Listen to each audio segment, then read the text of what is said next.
Volte-se comigo nesta manhã para a palavra de Deus que se encontra no Evangelho de Mateus, no capítulo de número 6. Nós leremos os primeiros 2 versículos nesta manhã. Mateus, capítulo 6, versículos 1 e 2, estas palavras do Senhor da Glória.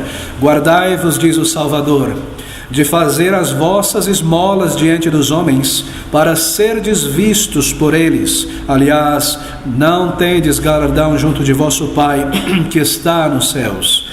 Quando, pois, deres esmola, não faças tocar trombeta diante de ti, como fazem os hipócritas nas sinagogas e nas ruas, para serem glorificados pelos homens. Em verdade vos digo que já tem o seu galardão. Meus queridos amigos e irmãos, o título desta mensagem nesta manhã é A Vida de Piedade Vivida na Presença de Deus. Nós chegamos aqui nesta porção do Evangelho de Mateus, do Sermão do Monte, uma porção bastante diferente deste sermão. E a ênfase do Senhor Jesus Cristo aqui neste capítulo de número 6 será uma ênfase voltada, colocada sobre o relacionamento agora do crente com o seu Deus. O crente em um relacionamento direto com o seu Salvador, com Deus, o seu Criador. Deus, você deve ter percebido em sua leitura, é apresentado aqui neste capítulo como o Pai Celestial. No capítulo 5, um capítulo bem maior que o capítulo 6, apenas 2 vezes Deus é visto, apontado como Pai Celestial. Mas aqui, um capítulo menor, 11 vezes Cristo designa a Deus como o Pai Celestial. E você sabe muito bem que quando algo é repetido na Bíblia, é para ênfase. Há uma ênfase muito grande aqui neste capítulo de número 6. E mais uma vez nós percebemos como o Senhor muda de marcha em seu discurso no Sermão do Monte. Deus é visto aqui como o Pai Celestial, o Pai do seu povo, o Pai dos seus eleitos. Não apenas o Deus criador e soberano sobre todas as coisas, mas o Deus que nos conheceu, nos salvou, nos conhece por nome, se interessa por nós pessoalmente e se relaciona com cada um dos seus filhos e filhas nesta jornada. O Deus que é o Pai Celestial. E esse título, tantas vezes repetido pelo Senhor Jesus Cristo aqui neste capítulo, irá destacar 2 coisas à nossa atenção. Aponta para a proximidade de Deus. Ele é um Pai Celestial. Pai é alguém que de fato está próximo de seus filhos. O cuidado de Deus. O Pai que cuida de seus filhos e filhas. Ele está próximo. Ele nos vê pessoalmente, por nome, como indivíduos nesta jornada. Ele não lida conosco como um mero número no livro da vida, como uma massa de cristãos, como a igreja como um todo, mas como um Pai Celestial. Ele se relaciona com cada um de nós por nome, este filho, esta filha, aquele filho. Ele se interessa, ele toma um interesse, ele lida, ele tem um plano, um treinamento, um amor e um cuidado paternal próximo de cada um de nós. Queridos amigos, talvez seja difícil para alguns de nós nesta manhã entender os sentimentos por trás deste título, Deus como um Pai Celestial. Talvez você não teve um pai maravilhoso, assim por dizer, que foi tão paterno a você. Talvez você não cresceu com um pai na verdade ou com uma mãe. Mas aqui está Deus como um Pai perfeito, contendo nele tudo aquilo que um pai de fato deve conter e para muito além, o seu amor, o seu cuidado, o seu interesse paternal pelos seus filhos e filhas. É desta maneira que o Senhor Jesus Cristo aqui deseja que nós olhemos para o nosso Deus como um Pai Celestial. Isso irá marcar neste capítulo 6 algo muito importante, a proximidade de Deus em nossa vida cristã. E a figura que se forma aqui neste capítulo é a do cidadão do reino. Cristo está lidando com o caráter do cidadão do reino neste sermão, a vida, a justiça do cidadão do reino. Ele começa falando sobre deles é o reino de Deus, nas bem-aventuranças, e ele continua lidando com os cidadãos do reino. Deixe-me fazer este parênteses recapitulativo aqui. Você se recorda que este Sermão do Monte é um sermão dirigido à igreja, aos discípulos do Senhor Jesus Cristo. Lá no versículo 1, Jesus vendo a multidão, no capítulo 5, Jesus olhando ali junto àquele lago da Galileia, ele observa no horizonte distante uma imensa, talvez a maior de todas as multidões que o cercou para o ouvir. Ele vê aquela multidão se aproximando dele. Ele sobe a uma inclinação de um morro, um monte, junto à beira do lago da Galileia. Os seus discípulos se aproximam dele, ele se assenta em uma pequena penha e ele se dirige, e Mateus é muito específico em nos dizer que ele abre a sua boca, no versículo 2 do capítulo 5, João nos diz que ele dirige a sua face para os seus discípulos e começa então, a partir de então, a ensinar, a falar com eles. E esse sermão declarado naquele monte é um sermão primariamente dirigido a crentes em Jesus Cristo. O não convertido não pode receber, entender, viver estas palavras. Uma loucura para o não salvo. E nós temos visto em detalhes estas verdades. E nós marcamos mais uma vez que o Senhor Jesus Cristo, no capítulo 6 agora, ele continua a se dirigir à sua igreja, a se dirigir a homens e mulheres, que podem afirmar que já passaram da morte para a vida, que já encontraram um lugar de arrependimento, que já encararam seus pecados e que já experimentaram o poder de Deus na salvação. Estas palavras são dirigidas ao seu povo. E é isso que ele está fazendo no capítulo de número 6, mais uma vez. E a figura que se forma agora neste capítulo de número 6 é a deste crente, deste cristão, deste cidadão do reino de Deus, vivendo a sua vida espiritual, marque isso, na presença, na própria presença de seu Deus, vivendo a vida salva em um relacionamento próximo, em uma submissão consciente, inteligente ao Deus que o vê, vivendo na presença de Deus. A vida espiritual de piedade é vivida, meus queridos irmãos e irmãs, na presença de nosso Deus. No capítulo anterior, 5, o Senhor mostra como o crente, o cidadão do reino, deve viver esta vida de piedade diante dos homens.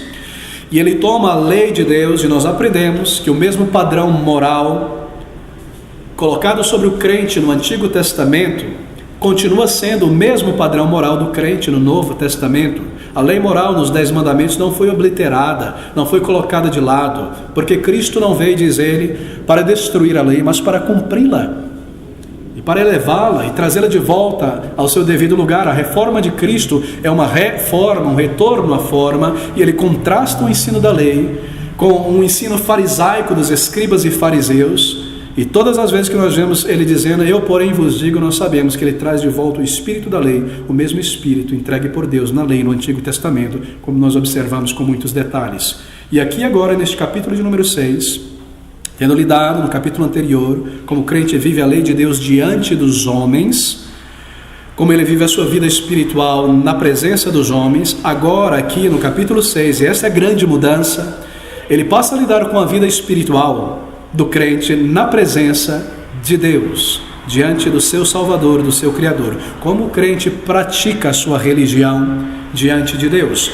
A grande ênfase desse capítulo, mais uma vez, é o salvo, é o cristão, vivendo a sua vida de justiça, de piedade, a sua vida cristã, na própria presença de seu Deus. E a vida de um crente, a sua jornada deste lado do céu, antes de entrar na eternidade, é vista aqui neste capítulo como tendo 2 lados. Eu tenho certeza que você percebeu isso. A primeira parte deste capítulo 6 mostra ou apresenta, digamos, a vida religiosa do crente. Tudo aquilo que está ligado ao nosso relacionamento com Deus, o nosso culto, a nossa adoração, o nosso andar com Deus. Do versículo 1 ao versículo 18, o Senhor Jesus Cristo está lidando com este lado da vida cristã, sua vida religiosa, tudo aquilo que envolve a piedade do crente, o cultivo de sua alma, a sua adoração, o seu serviço, o aperfeiçoamento da sua certeza de salvação e vocação, tudo o que encompassa, usamos esse termo, a vida religiosa do cristão, sua jornada em direção ao céu como um filho de Deus andando com seu Pai celestial. E a segunda parte deste capítulo 6, a partir do versículo 19 em diante, o foco do Senhor Jesus Cristo, mais uma vez, está na vida terrena agora do crente. O seu relacionamento, o relacionamento de um salvo com a sua vida em volta, enquanto ele jorna deste lado do céu para o céu. O foco está na passagem do cristão por este mundo. Já não é tanto o crente em sua religião, nessa segunda metade, já não é tanto a sua ligação religiosa, o elemento espiritual, mas o salvo como que lidando, interagindo com esta vida que nós temos que viver e interagir. O crente como um indivíduo, o crente em seus cuidados ordinários, da vida diária, na preocupação com sua subsistência, com sua comida, com o pagamento do seu aluguel, com a criação dos seus filhos, com abrigo, com saúde, com o que tens de comer, com o que tens de beber, com o que tens de vestir. O crente em seu relacionamento com esta vida, nesta jornada, neste corpo, deste lado do céu. Aqui estão os dois lados deste capítulo de número 6. Na primeira parte, o Senhor fala sobre o relacionamento espiritual, ou melhor, a religião do crente, o seu relacionamento direto com seu Deus. Na segunda parte, ele lida com a vida deste crente em relação aos cuidados necessários e legítimos desta vida. A sua vida terrena, com a vida em volta, enquanto jorna para o céu. Sua passagem por este mundo já não é tanto o crente e a religião. A primeira parte, sua vida religiosa, nós vimos. Ele lidará do versículo 1 ao versículo 18, será a nossa primeira ênfase nesta manhã. E a segunda parte, a partir do versículo 19 a 34. E é dessa maneira que esse capítulo é dividido. A parte mais diretamente religiosa da vida cristã. Então, na sequência, a parte mais terrenal da vida do cristão nesta jornada para a eternidade. E essa é uma divisão, creio eu, muito importante. Meus queridos, por quê? Porque marque isso em seu estudo das Escrituras. Muitos parecem não perceber isso hoje. É por isso que nós cremos e preferimos a pregação expositiva consecutiva da Palavra de Deus. Porque nós sabemos e entendemos que Deus não somente inspirou o conteúdo da Bíblia, as verdades, as declarações contidas na Bíblia, mas Ele também, marque isso, inspirou a estrutura em que essas verdades são propostas para nós. A própria estrutura do texto é inspirada pelo Espírito. Assim, quem sou eu como um pregador para impor sobre a estrutura do texto uma superestrutura artificial? E pegar esse texto e confundi-lo e misturá-lo. Assim, as divisões que nós temos no texto da Palavra de Deus foram pensadas pelo Espírito.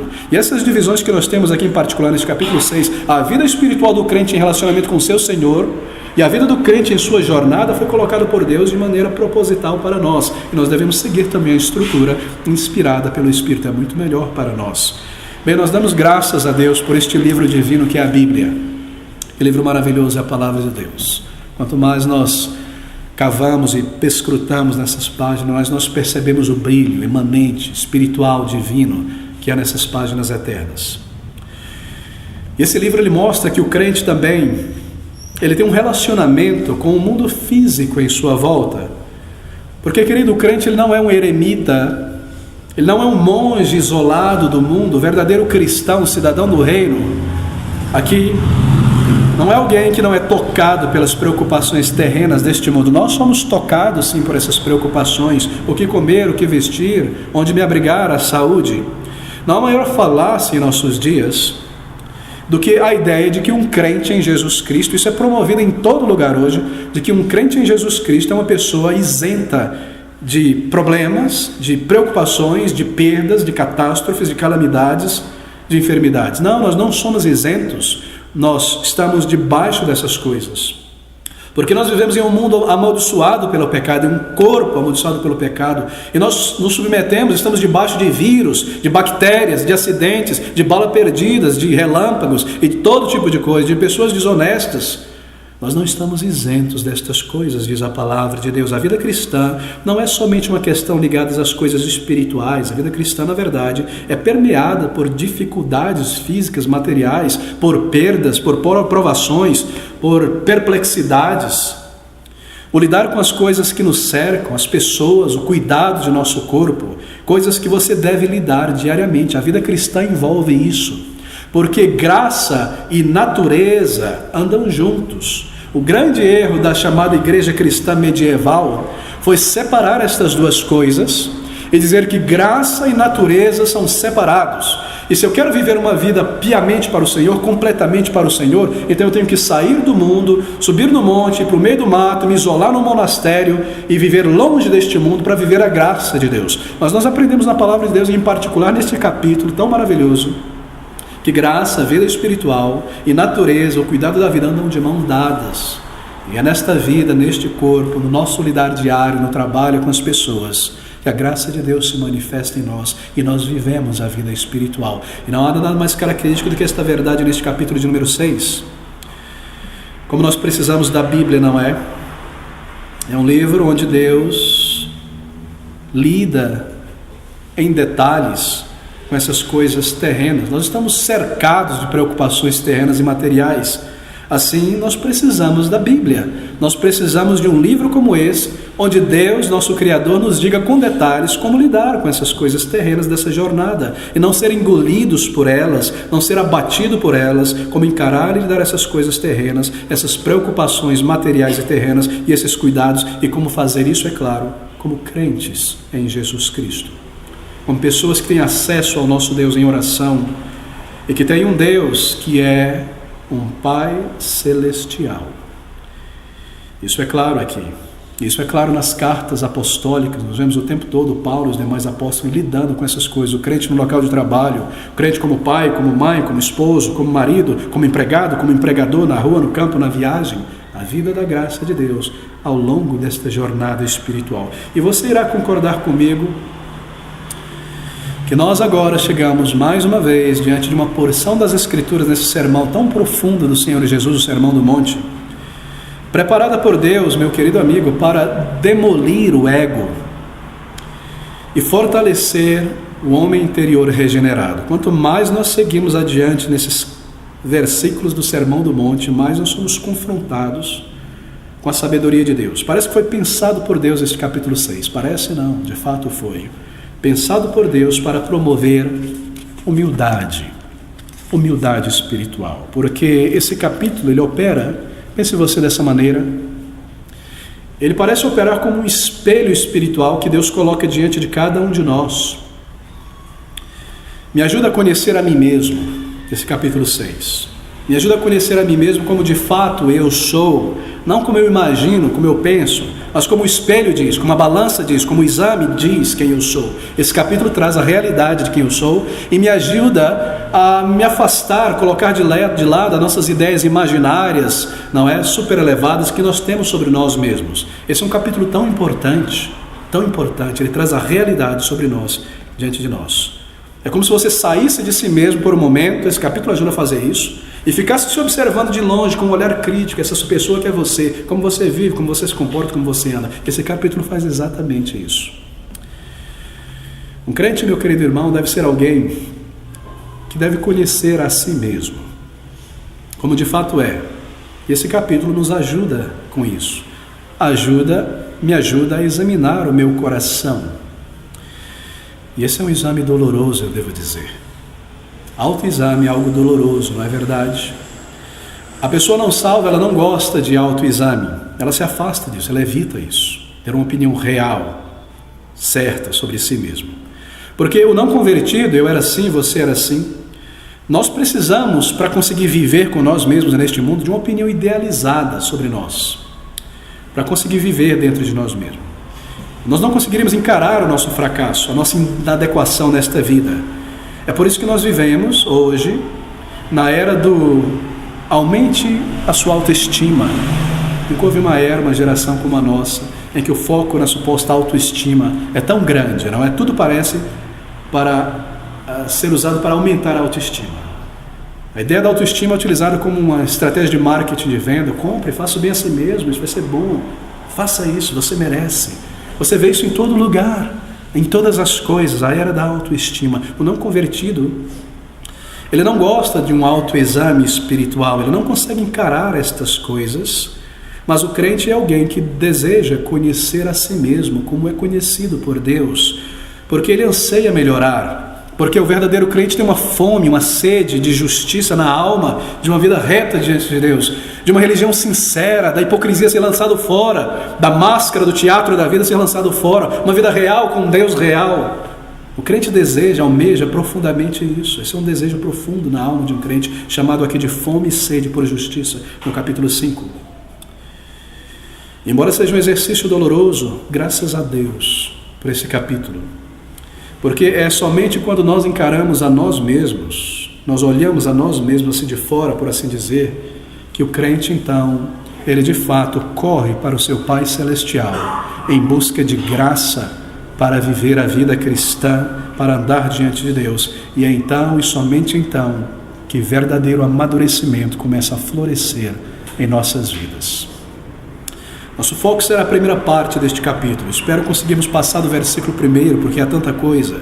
A vida do salvo, em sua religião diante de Deus. Bem, queridos amigos, mais uma vez, o que nós encaramos e vemos aqui é o Senhor Jesus Cristo contrastando a religião do coração espiritual com a religião externa dos escribas e fariseus. Você se recorda, parece que é uma declaração introdutória em toda essa segunda parte do Sermão do Monte, tendo terminado as bem-aventuranças. Parece que ele dá uma declaração introdutória. A partir dessa declaração ele começa a desdobrar o seu ensino. Está lá no capítulo 5, no versículo de número 20, ele diz: porque vos digo que se a vossa justiça não exceder a dos escribas e fariseus, de modo nenhum entrareis no reino dos céus. E a partir de então ele passa a mostrar que justiça é essa, de que maneira o crente vive a lei de Deus. E aqui ele está contrastando outra vez a religião espiritual do coração com a religião externa dos escribas e fariseus. Mas deixe-me adverti-lo, quando nós falamos aqui sobre escribas e fariseus, não veja em sua mente homens de barba longa e de mantos longos. Veja que todo religioso não convertido, todo evangélico, todo cristão não convertido, homens e mulheres religiosos não convertidos, não nascidos de novo. É a justiça destes que é contrastada com a justiça do reino. O Senhor continua a desdobrar a sua declaração lá de 5:20. Não vos enganeis, se a vossa justiça não for maior do que dos evangélicos não convertidos, dos religiosos não convertidos, vocês estão dando prova, ele diz, que não tem lugar no reino dos céus. E assim ele diz essas palavras, eu quero conectá-las com o versículo 1, ele diz no versículo 20 do capítulo 5, porque vos digo que se a vossa justiça não exceder a dos escribas e fariseus, de modo nenhum entrareis no reino dos céus. Versículo 1, guardai-vos de fazer a vossa esmola diante dos homens, para serdes vistos por eles, aliás, não tendes galardão junto de vosso Pai que estás nos céus. Você vê a conexão? Ele está lidando com a mesma questão. E nesse versículo 1, o Senhor abre essa parte do Sermão do Monte com uma grandiosa declaração. Meu querido, aqui está um átomo. Quebrar o átomo, não é? Traz tanta energia. E nesse pequeno versículo há tanto conteúdo que nós precisaríamos de muito tempo para lidar com cada elemento contido. É maravilhoso esse versículo. É uma declaração introdutória aqui no versículo 1. Uma declaração introdutória para toda a mensagem do capítulo 6. Veja esse versículo, encare ele como um princípio geral que regerá todas as palavras do capítulo 6. Governará a vida do crente. É um princípio geral que Cristo nos dá, que deve governar a vida de um crente.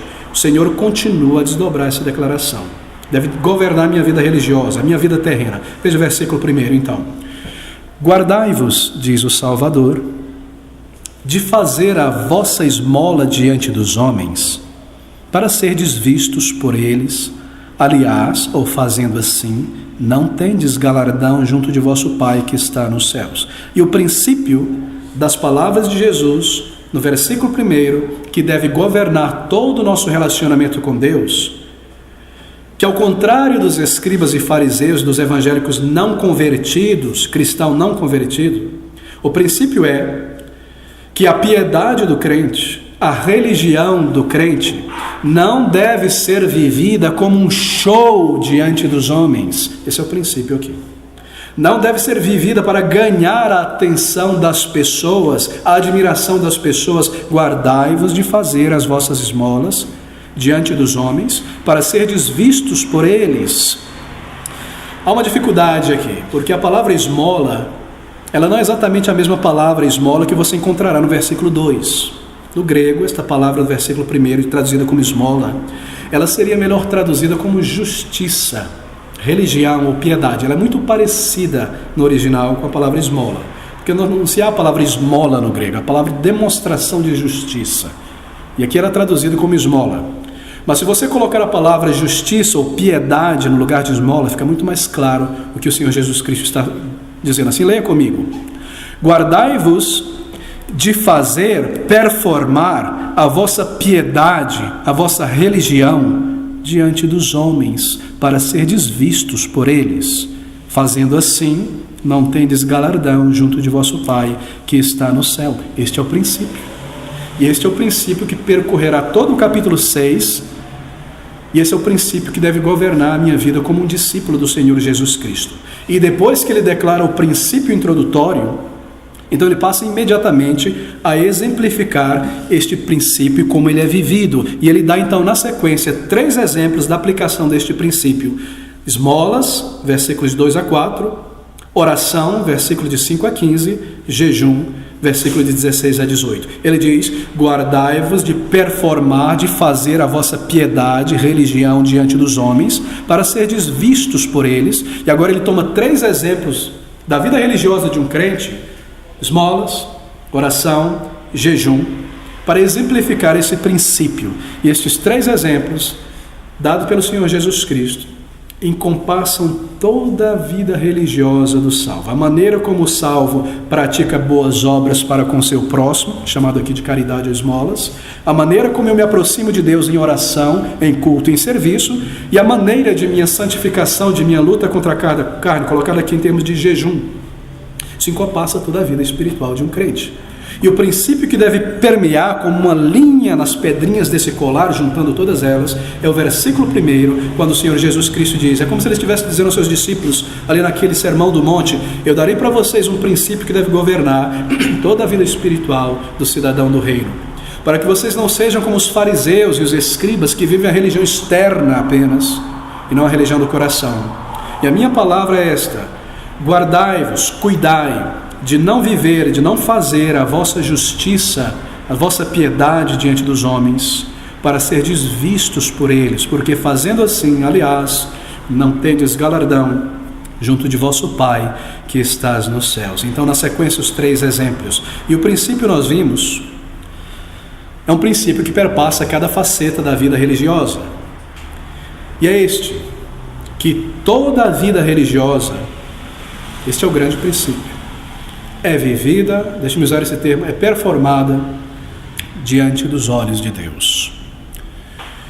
Porque Deus é o Deus que tudo vê. Ele é o Deus que vê. Ele vê cada motivo, Ele vê cada intenção, Ele vê cada ação, cada gesto, cada pensamento, os desdobramentos de minhas ações. Deus vê o motivo real por trás das minhas ações. Ele é o Deus que vê. Teu Pai que vê em secreto, é um termo que será repetido várias vezes aqui. Ele está marcando exatamente isso. É repetido muitas vezes em conexão com piedade. Vivei a vossa vida espiritual desta maneira, porque teu Pai que vê em secreto, vê todas as coisas.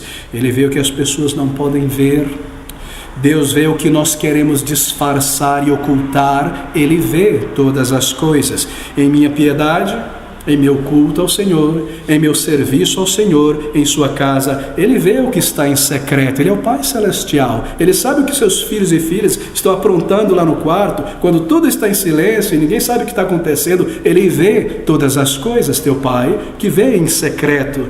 Ele vê o verdadeiro motivo da minha ação.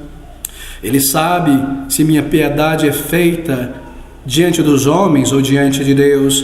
E isso, meus queridos, se é feito para ganhar o respeito e a estima dos homens, o louvor e o elogio dos homens, disfarçado de culto e serviço ao próximo ou a Deus. Ele sabe muito bem, não há como disfarçar, não há como ocultar as coisas diante de Deus. Ou se o meu culto, se a minha ação, se a minha vida religiosa, embora feita na presença dos homens, é dirigido inteiramente a Deus, que é o Deus que vê todas as coisas em secreto. E isso que está aqui neste versículo: guardai-vos de fazer a vossa piedade diante dos homens. Guardai-vos. Mas será que este princípio, talvez alguém se pergunte, não é um princípio contraditório, pastor? Será que o Salvador não está aqui se contradizendo ao dizer isso? Parece estranho, eu acabei de ler e estudar no capítulo anterior algo tão diferente. Nós acabamos de aprender que as nossas obras devem de fato serem feitas diante dos homens, não é isso? Capítulo 5, versículo de número 16, o Senhor diz: assim resplandeça a vossa luz diante dos homens, para que vejam as vossas boas obras e glorifiquem a vosso Pai que está nos céus. E aqui ele diz: guardai-vos de fazer as vossas obras, piedade, religião, diante dos homens. Eu não entendo. Eu não sei o que fazer aqui. O que eu devo fazer? Porque se eu for ser caridoso em secreto, orar em secreto, jejuar em secreto, viver em religião em secreto, como as pessoas vão glorificar a Deus? Como diz o versículo 16 no capítulo 5, a Bíblia nunca se contradiz. Porque não é uma questão de fazer uma ou outra coisa, não é contradição, é diferença. As duas coisas. O crente deve viver a sua vida de tal maneira, e sempre lembrar disso, que a sua vida, ele não vive a sua vida, e não faz as coisas que faz na religião, para atrair a atenção das pessoas para si mesmo. Esse é o princípio do capítulo 5:16. Ele não deve ser uma pessoa que tem olhos na frente, atrás, do lado, enquanto está fazendo as coisas, está olhando assim, está olhando para cá, para acolá. Ele não deve ser uma pessoa autopercebida de si mesmo, como sendo visto e observado naquilo que ele faz, naquilo que ele vive. Nem muito menos fingir que não está autopercebido, fingir que está fazendo para não ver, porque o seu Pai Celestial é um Pai que vê em secreto. Ele é alguém que evita performar sua caridade, sua piedade diante dos holofotes dos olhos das pessoas que estão em volta. É alguém que não busca o momento da audiência para expressar sua piedade. Suas boas ações desinteressadas não são expressas diante da multidão e da plateia. A sua religiosidade, porque ele sabe, ela sabe, ele está consciente em sua mente e em seu coração que o seu Pai Celestial é um Deus que vê em secreto. Que princípio, não é? Isso aqui rebenta e demole toda a religião superficial, mecânica, humana. E coloca a religião no centro do coração humano, na alma, para com um Deus que, embora invisível, é um Deus que vê. E aqui está, meus queridos irmãos, o equilíbrio da vida cristã. A sua atenção, ou a atenção do crente, a atenção das pessoas é atraída para o crente pela qualidade da sua vida diante de Deus e dos homens. Mas ele não deve indicar ou atrair a atenção das pessoas para si mesmo. Sua atenção, ou a atenção das pessoas é atraída para ele pela qualidade da sua vida diante de Deus e dos homens. Mas ele não deve indicar, apontar, atrair a atenção para a sua pessoa. O problema não é sermos vistos pelos homens conforme vivemos nossa vida de piedade, mas sim o desejar ser visto pelos homens. Essa é a grande ênfase, este é o grande foco. E vivendo este princípio, ou estes dois princípios, 5:16 e 6:1, nós vamos evitar dois grandes extremos comuns na história do grande cristianismo como um todo. Nós não vamos, por um lado, nos tornar monges, freis e freiras, frades e freiras, tentando se isolar do mundo, não é? Tentando se isolar do mundo aos seus olhos, mas que curiosamente, estranhamente, gostam de vestir seus uniformes religiosos para que todo mundo veja que são pessoas religiosas especiais. Aí está a hipocrisia e o orgulho humano. E também nós não iremos agir como o típico religioso não convertido de nossos dias, o religioso da projeção do ego religioso na vitrine, o supercrente da vitrine do eu, ego.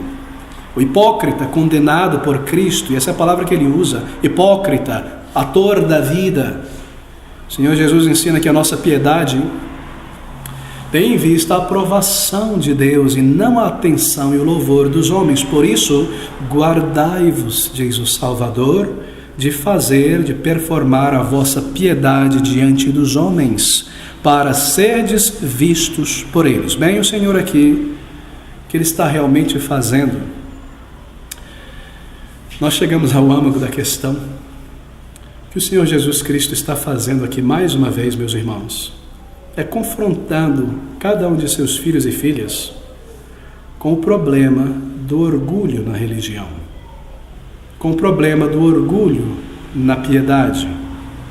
Guardai-vos, observe, isso transparece na declaração, guardai-vos de fazer vossa esmola, vossa piedade diante dos homens, para serdes vistos por eles. Talvez não haja, e você concordará comigo, um maior rival do amor que um crente deve a Deus do que o ego humano. O orgulho é o coração do pecado. Ele habita no coração do espírito do pecado. Esse perverso desejo humano que deseja ser o centro de todas as coisas. Sua vontade, sua opinião, seu desejo, suas ideias serem cumpridas na terra e no céu. Seu desejo do coração humano, da velha natureza. E é a morte desta mente egoísta que deve acontecer. A morte deste ego que se exalta acima da vontade revelada por Deus na sua palavra, que o Evangelho exige. Meu querido amigo, quanto mais o tempo passa na minha vida pastoral e conversando com outros pastores bem mais experientes do que eu, parece que tudo se afunila a este ponto na vida cristã. O grande e absurdo orgulho e ego que há dentro de cada ser humano, que se exalta acima da vontade clara revelada por Deus na sua palavra. Uma rebelião absurda, gigantesca, grotesca. O grande prazer do rebelde não é o mal que ele causa, a destruição que ele causa, é o próprio prazer da rebelião. Isso está em nós, dentro de cada um de nós. E quando o Senhor Jesus Cristo, no início do seu ministério, reúne seus discípulos para ensiná-los sobre a qualidade do cristão, da vida do crente no reino, sobre a justiça do reino, sobre a vida do crente diante de Deus e dos homens do serviço, sabe o que ele diz? Como primeira coisa: guardai-vos de viver a vossa vida religiosa e piedade diante dos homens, para serdes vistos por eles. Como se ele dissesse: como médico de almas, eu sei muito bem o que está no coração humano, ninguém precisa me ensinar sobre o ser humano, eu sei muito bem sobre ele. E a minha primeira decisão, declaração clínica é essa: crente em Jesus Cristo, Filho de Deus, em seu culto ao Senhor, guardai-vos de performar vossa piedade diante dos homens, para serdes vistos por Ele. Há um problema profundo e agudo aqui nessa questão apresentada pelo Salvador. E se nós não entendemos isso, nós não entenderemos o ensino do Senhor Jesus Cristo nesta manhã. E as palavras do Mestre não serão ensino para nós. Sabe por quê? Porque quanto mais eu estudo a alma humana, o coração humano, e você também, você percebe que é um probleminha em nós, não é? Chamado auto-engano. E há certos padrões formados em nossa mente, que toda informação que entra, esses padrões querem formatar isso naquele negócio. Se nós não entendermos o que Jesus Cristo está dizendo, são preconcepções. Se nós não entendermos o que Jesus está dizendo aqui, nós não entenderemos o ensino do Salvador. E as palavras do Mestre não serão ensino para nós. Qual é o verdadeiro problema evidenciado neste versículo 1 pelo Senhor Jesus? Não é uma questão, meu querido irmão, entre agradar a Deus ou agradar aos homens na vida religiosa. É muito mais profundo, é muito mais sutil. O ponto aqui em questão é entre agradar a Deus ou agradar a nós mesmos. É esse prazer insidioso que nós temos com a nossa própria importância, que envenena toda a nossa piedade, vida religiosa, serviço espiritual. Neste versículo agora, sobre este ângulo, não é entre agradar a Deus e os homens, é entre agradar a Deus ou nós mesmos. Guardai-vos de fazer a vossa piedade diante dos homens, para serdes vistos por eles. Você percebe a sutileza? Ele não está dizendo aqui: guardai-vos de viver a vida espiritual para agradar aos homens. É algo muito mais sutil, para agradar a nós mesmos. O orgulho e a autoapreciação, a autoprojeção está na essência, no âmago da mentalidade anti-Deus, anti-Bíblia, anti-Cristo. E homens e mulheres cheios de orgulho não podem amar a Deus, porque Deus ocupa o lugar que elas desejam ocupar. Assim, eu não posso amar a Deus de todo o coração. O orgulho e a autoapreciação, finalmente, na verdade, nos impede de amar qualquer coisa, qualquer pessoa, quem quer que seja, porque todas as pessoas passam a serem vistas como rivais da minha posição de honra. Por que há tantas brigas na chamada equipe de louvor? Não é por isso. Porque há tantas brigas na equipe de arte, brigas na sociedade feminina, picuinhas na sociedade dos homens, picuinhas na equipe daquilo. Porque todas as pessoas, para um orgulhoso, são vistas como rivais da minha posição de honra neste local. Guardai-vos, diz o Salvador, de fazer a vossa piedade diante dos homens para serdes vistos por eles. Porque o orgulho, ou para o orgulho, todas as pessoas são rivais da minha posição de honra e do meu interesse pessoal na equipe. A coisa mais poderosa a respeito do orgulho é a sua sutileza. Essa é a grande característica danosa e poderosa do orgulho espiritual, a sua sutileza. Porque o orgulho, veja você, é um bicho tão terrível que ele pode se alimentar do próprio esforço que nós fazemos para matá-lo. A sutileza do orgulho é o seu grande mal. Deixa eu tentar exemplificar isso aqui. Você já viu a pessoa que deseja, com muito esforço, provar sua humildade? Oh, quão humilde eu sou uma pessoa assim, sou verdadeiro, eu não me importo com nada, eu posso comer, eu não como, se tiver comida eu como, se tiver não como, se tiver prato eu como sem prato, se só tiver o prato eu como o prato, eu sou assim, eu posso ficar 1 hora, 2 horas em pé, 3, 4, 5 horas, e sabe o que ela está fazendo? Naquilo que ela tenta provar você que ela tem, naquilo exatamente ela prova que ela não tem o que ela deseja provar, humildade. Você percebe a sutileza do orgulho? Ele se alimenta de nosso próprio esforço em matá-lo. Você já viu pessoas que se gabam de sua vida pecaminosa antes da conversão, sobre a pretensão de quão pecadores eles eram? Eu era terrível, eu fazia isso, eu fazia aquilo, eu dormia, eu traía, eu fazia... Hoje eu era terrível demais, eu me envergonho tanto disso, eu era terrível. Exaltando o pecado, exaltando aquela vida odienta, suja, imunda, que deve morrer e ficar enterrado, nem ter lápide e nem ter inscrição ali, nem saber onde está. Veja como é o orgulho, não é? Ele é sutil, ele é muito, muito sutil. A pessoa que se isola pelo pretexto de humildade, eu me isolo, eu não consigo estar com o povo de Deus, me assentar junto com o povo de Deus. É porque eu não consigo ter a minha opinião contradita pelas pessoas. E se eu sei que a minha opinião vai ser contradita, é melhor não estar lá, porque há pessoas que vão falar melhor do que eu, ser mais inteligente do que eu. É melhor que eu me isole. Eu não quero, eu sou uma pessoa muito reservada. Não posso estar onde as coisas me contradizem, onde as pessoas mais inteligentes são mais preparadas do que eu. É melhor me isolar, é melhor só conviver com pessoas que eu já sei, já medi, que são mais ignorantes do que eu possa falar e pôr minha autoridade. Que terrível, que absurdo, que grotesco e chocante é o orgulho. Ele se alimenta de nosso próprio esforço em tentar matá-lo. Você já viu, hoje em dia isso marca a internet, a vaidade, a autoprojeção da pessoa disfarçada de feminilidade ou masculinidade cristã puritana. É terrível, não é? E você entra nos blogs, hoje é esse modismo, né, de canais só feminino, só masculino, feminilidade puritana.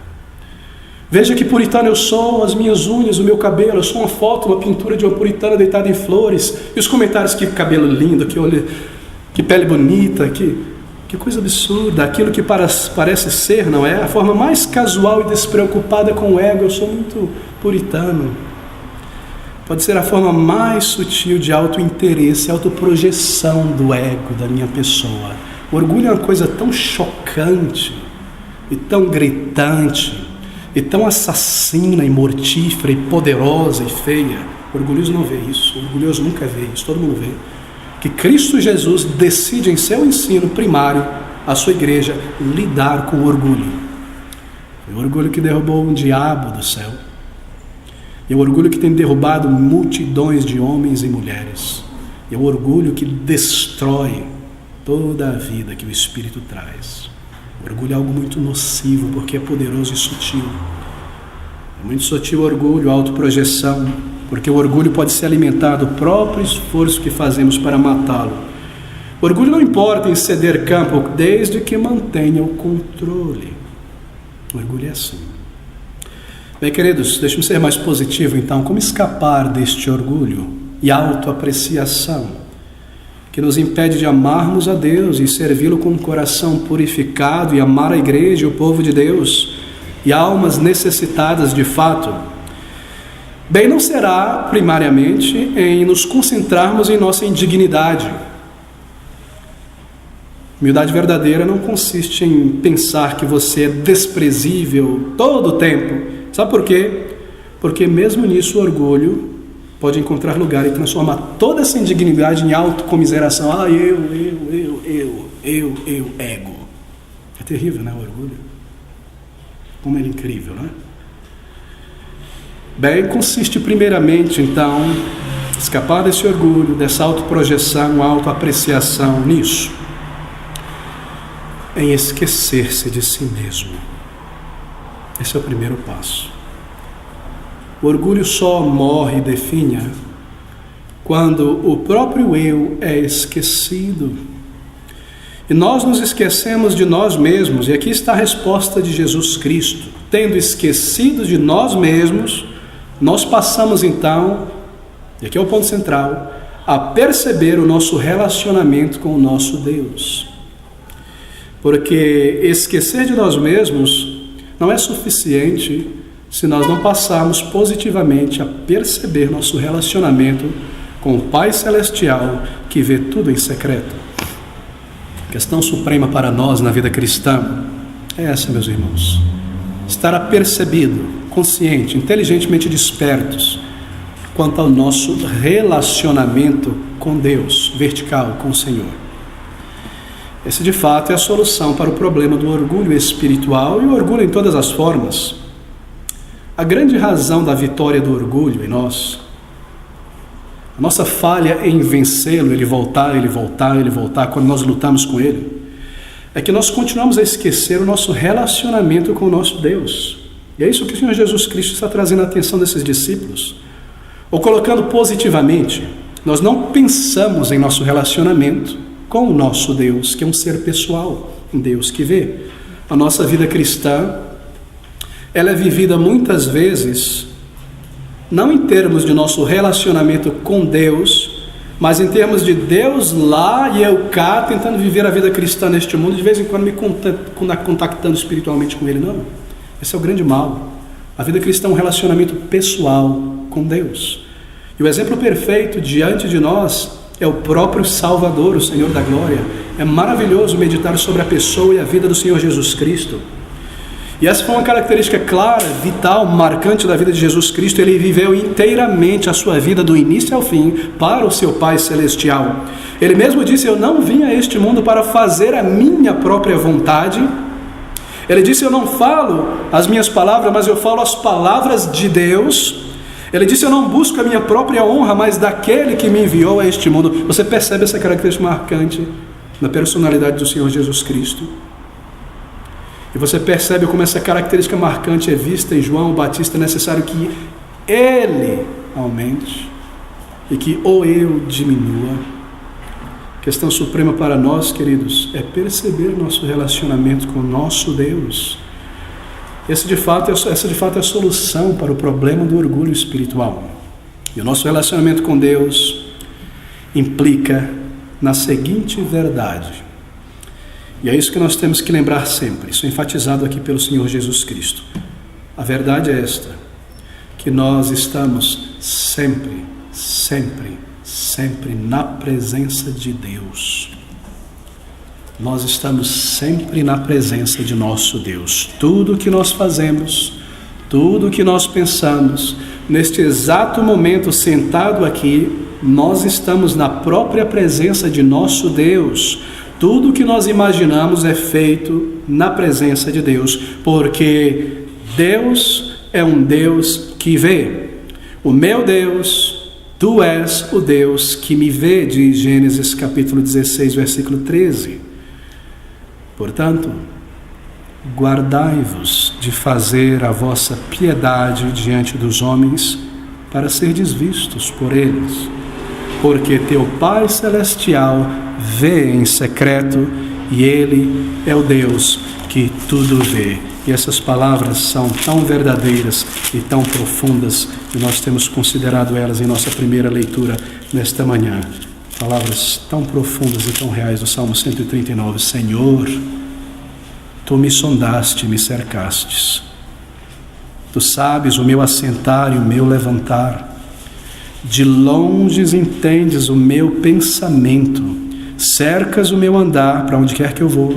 O meu deitar tu conheces. Conhece todos os caminhos. Não havendo ainda palavra alguma em minha língua, antes que movimento, som, cheiro, forma, conteúdo se transforme em palavras, ele já sabe o roteiro. Não havendo ainda palavra alguma em minha boca, língua, eis que logo, ó Senhor, tudo conhece. Tu me cercas por detrás e por diante, puseste sobre mim a tua mão.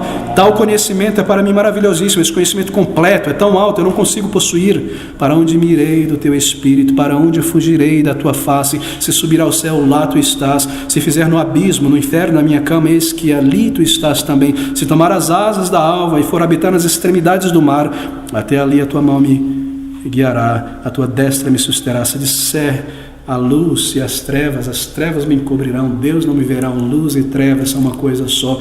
Lá em Moisés nos é dito que ele habita nas mais densas escuridões. Não há diferença para Deus. Nem ainda as trevas me encobrem de ti. A noite resplandece como um dia. As trevas e as luzes são para ti a mesma coisa, pois possuíste as minhas entranhas. Ele me conhece desde o início, por trás, por diante, do início ao fim. Ele conhece o fim desde o começo. Ele é o Deus que vê. Meu Deus, diz Moisés, tu és o Deus que me vê. Deus não é apenas o Deus que vê, Ele é o Deus que me vê. O Pai Celestial que me vê por nome, o Deus que me vê. Como poderia aquele crente se apropriar de algo que não lhe pertence, quando ele nutre um profundo senso inteligente e real de que seu Deus é o Deus que lhe vê? Como poderia aquele rapaz, aquela moça crente colocar seus olhos sobre algo altas horas da noite, impuro, quando ele tem um senso real de uma verdadeira religião real, que o seu próprio Deus é o Deus que lhe vê por nome? Como poderia um crente ter ambição de autoprojeção na obra do Senhor, quando ele sabe muito bem em seu relacionamento com Deus que seu Pai Celestial é um Deus que lhe vê? Como podem dois crentes fofocarem sobre um terceiro, irem para uma salinha, um salão, falar mal sobre um outro crente, quando eles sabem na sua alma e conhecem e experimentaram que o seu Deus é um Deus que vê? Eles não podem fazer isso, eles não irão fazer estas coisas, porque eles creem no que creem. Eles sabem, experimentaram em sua vida que meu Deus é o Deus que me vê. Por isso eu não posso, por isso eu não irei. Nisso consiste o santo temor a Deus. Nisso consiste a verdadeira religião. Nisso consiste a verdadeira piedade, meu querido amigo. Temor a Deus, piedade, é profundo respeito por Deus. É profundo amor por Deus, e a base da piedade é isso aqui, a certeza, uma consciência profunda de que meu Deus é o Deus que me vê. Nós estamos sempre na presença de Deus, sempre na presença de Deus. Bem, esse é um princípio fundamental para toda a nossa vida.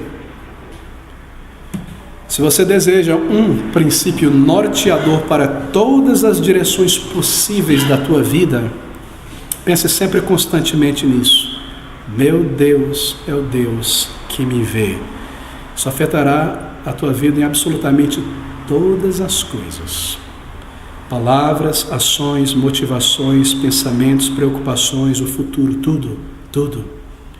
Dizer a si mesmo, antes do início de cada dia, faça isso. Se você fizer isso hoje, ao longo das horas deste dia, tudo que me envolver, tudo que eu pensar, tudo que eu imaginar dentro de mim mesmo e conversar com mim mesmo será feito diante dos olhos do próprio Deus, do meu Pai Celestial, que é o Deus que me vê. Essa é a coisa fundamental. Essa é a coisa mais séria da vida de um crente. Nós estamos sempre, sempre na presença de Deus. Ele vê tudo, Ele sabe tudo, nós não escapamos da presença de Deus. A hipocrisia do hipócrita é imaginar que Deus não o vê, que Deus está longe, distante, que Ele pode escrever, falar, agir, como se Deus estivesse em uma missão. E quando Ele voltar, eu sorrio, né, com o rosto vermelho e peço perdão. Esse é o hipócrita, esse é o crente não convertido, o cristão não convertido. É isso que Jesus está lhe dando aqui, dizer a si mesmo a cada dia. Se nós lembrarmos disso a cada dia, o orgulho irá evaporar. O eu, ego irá definhar. O cinismo e a hipocrisia espiritual não conseguirá viver neste ambiente alcalino, assim por dizer. A autoadulação, a autopreocupação, a autoprojeção, a autocomiseração, porque a minha ambição não foi cumprida até agora, irá evaporar diante da presença de Deus, ou melhor, diante da realidade do pensamento que o meu Deus é o Deus que me vê. Isso irá purificar nossas vidas, nossos motivos, nossas ações. Isso irá formar verdadeira piedade e verdadeiro caráter dentro de nós. Queridos amigos, eu preciso concluir. Nós falamos e lemos muito em nossa geração sobre reavivamento espiritual e reforma, não é verdade? Palestras, livros, conferências, folders, cafés teológicos.